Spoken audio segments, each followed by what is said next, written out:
While Spain is upgrading its armored fleet that has been operating since the 1970s, it turns out that just a few days earlier, Estonia sealed a strategic deal to acquire 3 additional HIMARS multiple rocket launcher systems from Lockheed Martin. An additional $11 million was immediately shelled out by the Estonian government. These 2 pieces of military procurement news in Europe are pretty interesting. What's the background that made these 2 countries decide to add to their combat units? Let's start with Estonia. Estonia's defense minister, Hanno Pevkur, explicitly stated that these additional launchers will guarantee the long-range precision strike, or deep strike capability, mandated by NATO's Joint Command. When we break down the geostrategic context, Estonia shares a direct border with Russia. Naturally, the border area would be where the enemy military positions its combat forces, and if a conflict were to break out in the future, Estonian ground forces could easily be wiped out by an enemy attack. However, the high mobility of the HIMARS is expected to deliver a devastating counterpunch if that nightmare scenario actually happens.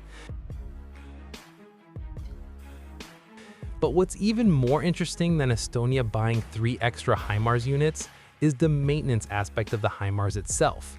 The involvement of local companies is an added value that is really needed.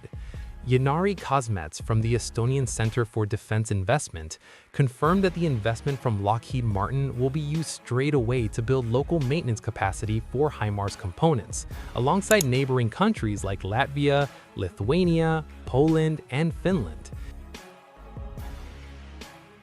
What makes this super beneficial is that besides buying new equipment, Estonia is also creating new jobs for its local workforce. While Estonia is busy fencing off their land borders with long-range rocket artillery, down on the southern coast of the European continent, exactly on April 17, 2026, a monumental contract was officially signed. It was between the tech giant Indra Land Vehicles from Spain and IDV, or Iveco Defense Vehicles, from Italy, to deliver the latest generation of marine infantry amphibious combat vehicles dubbed the VACIM. Specifically for the Spanish Armed Forces. This agreement covers a total of 34 8x8 SUPERAV amphibious platforms produced by IDV. The procurement of these armored vehicles is the answer to the aging vehicles still operating in Spain that desperately needed replacing. That unit is the AAV-7 amphibious platform, which has been the backbone of the Spanish Marines' landing operations for decades. The AAV-7 does have a legendary reputation across various battlefields, but its remaining capabilities are doubted to be able to survive in the modern combat era. Especially nowadays, when threats come from everywhere, ranging from anti-tank guided missiles and smart mines to FPV drones, which are a very real threat. And this is where the SUPERAV platform is expected to be the game changer, opening up a modern amphibious assault doctrine for Spain.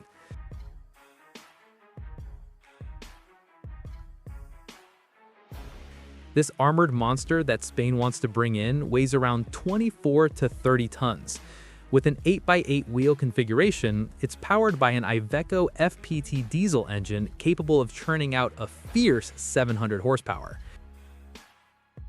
This giant vehicle can sprint on coastal asphalt roads, hitting a maximum speed of 105 kilometers per hour.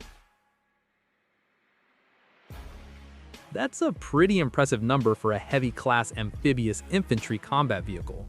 Meanwhile, in its natural habitat in the water, the highly hydrodynamic boat hull design allows the SUPERAV to swim smoothly at a speed of 10 kilometers per hour.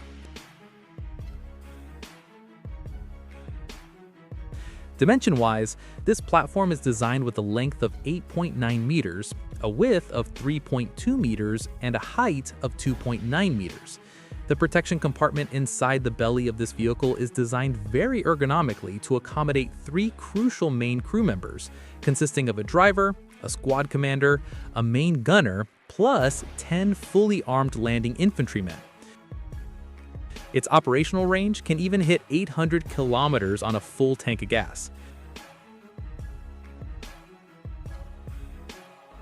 And interestingly, these 34 cutting-edge platforms won't be delivered with homogeneous specifications.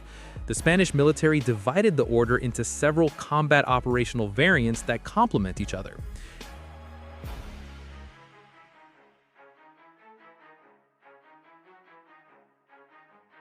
This includes standard troop carrier variants, command and control vehicle variants, all the way to medical vehicle variants. If we dig a little deeper, the moves by these two countries actually show a massive trend happening across the European continent. European countries are starting to wake up from their long post-Cold War slumber.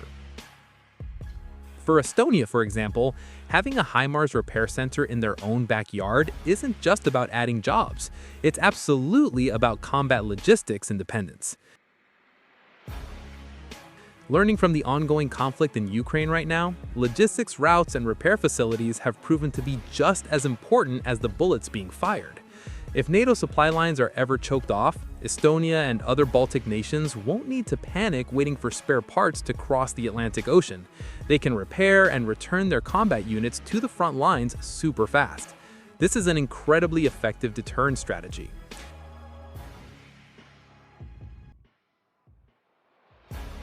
On the flip side, what Spain is doing by shifting from the tracked AAV-7 to the wheeled SUPERAV platform shows a really interesting doctrinal shift. Wheels provide much higher strategic mobility on paved roads without the hassle of hauling them around on heavy trailer trucks. Spain seems fully aware that potential threats require a super fast movement response. So, in the end, both Estonia in northern Europe and Spain in the south are rearranging the pieces of their new defense puzzles.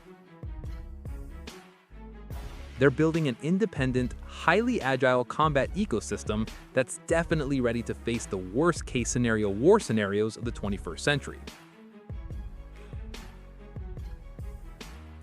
So, what do you think about the news above? Let me know.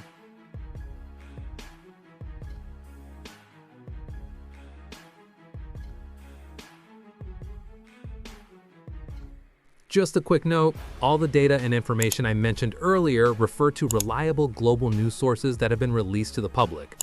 If you guys enjoyed this kind of breakdown, please leave a mark.